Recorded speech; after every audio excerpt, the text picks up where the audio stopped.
everybody, welcome again to my kitchen. Today I'm going to walk you through how to make carrot cake muffins, and they are so good. And the best part about this recipe is there's no refined sugar in it at all, but they still come out sweet and moist and yummy, and just, you're really going to like this recipe. So anyway, carrot cake muffins, you're going to love them. I'm going to walk you through the recipe, and let's go ahead and get started. All right, we're going to go ahead and get our bowl, and we're going to go ahead and mix up our dry ingredients. So we have our flour, and we have a little bit of stevia powder. Now, if you're not a stevia type person, you can use sugar, but I figure if we use some stevia, then we don't have to use as much sugar, and then there's not as many calories. So then you can eat more.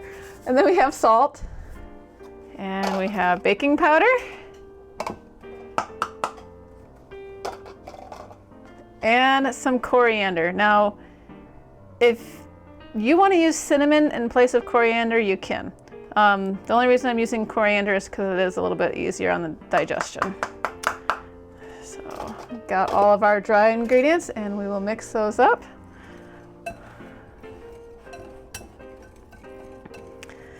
Now, you can actually use gluten-free flour in place of regular flour, and they still turn out absolutely delicious. All right, so we have our dry ingredients, and we're going to set this aside and do our wet ingredients. So for our wet ingredients, we have crushed pineapple with the juice,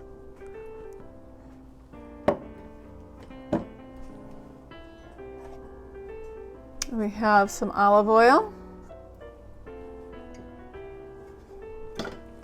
we have soy milk, and you can use rice milk or almond milk or hemp milk or any other kind of plant-based milk if you'd like. We have some vanilla,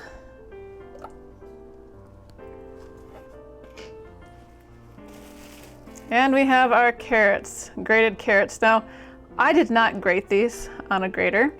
I actually put them in my food processor and just let them go, and then I scraped it down and then let it go again until we got these itty bitty little chunks. So if you don't have time to grate your carrots, just stick them in your food processor, and that works just fine doing it that way. So I'm just going to give this a little stir.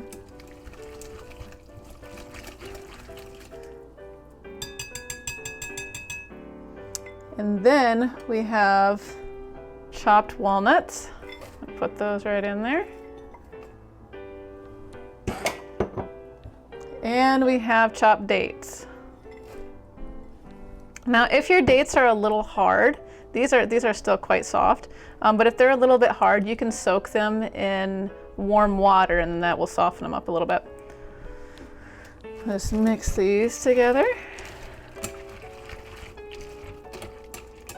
like so. I'm gonna grab my spatula. All right, got my spatula here. Just getting all the yumminess off the edges there.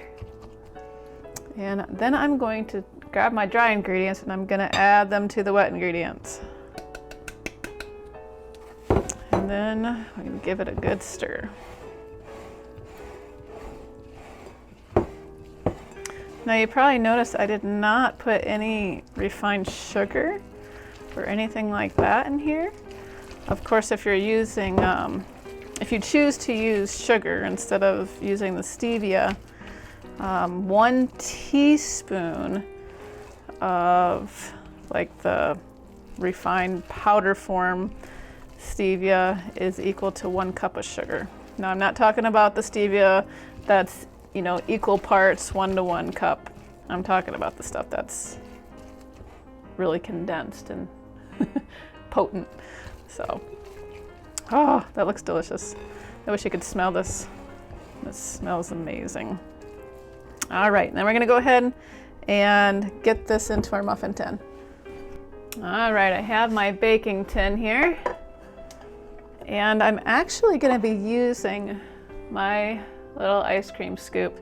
Now this holds about a third of a cup-ish, but it works really well when you want to make sure that the portions are approximately the same. So you just put a scoop in each.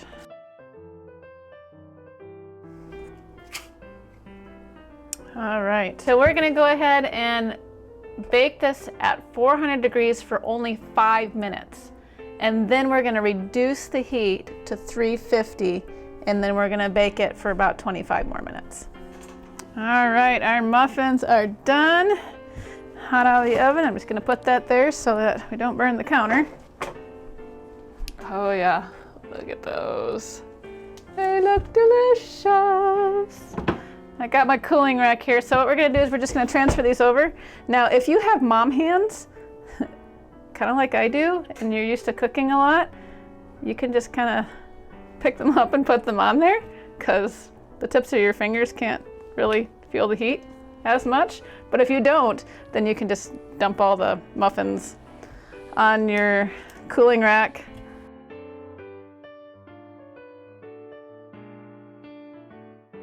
All right, so we're gonna go ahead and let these cool. They look absolutely delicious, and once they're once they're cooler, then I'll show a screenshot of me breaking it apart, and you can see all the yumminess inside. Oh, they look absolutely delicious. We did another video on how to make healthy cream cheese frosting that we're gonna pipe on top of here. So yeah, that will be doing that next. Of course, once they're cool.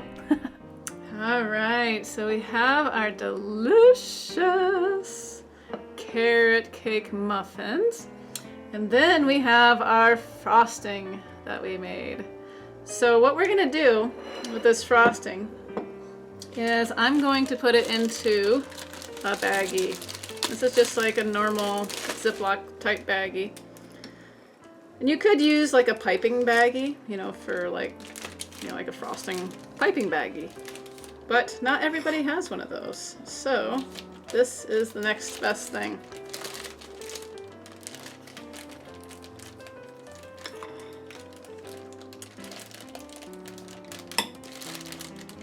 So you put all your frosting in there. You lick your finger. Oh yeah, good stuff. And then you squeeze out the air as much as possible.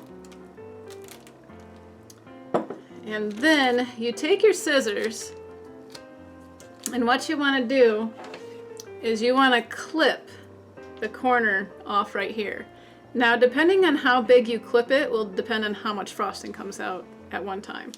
So we're gonna do, yeah, about that much. We'll get our muffins here. And then we're just gonna pipe this delicious frosting right on there. If you see me moving my frosting bowl around, is because my cameraman keeps on trying to stick his fingers in it. So I'm moving it to where he cannot get it. Okay, anyway, so we're gonna go ahead and we're gonna pipe our frosting on there. Oh yeah, look at that. You just go around in a circular motion and then top it off like that.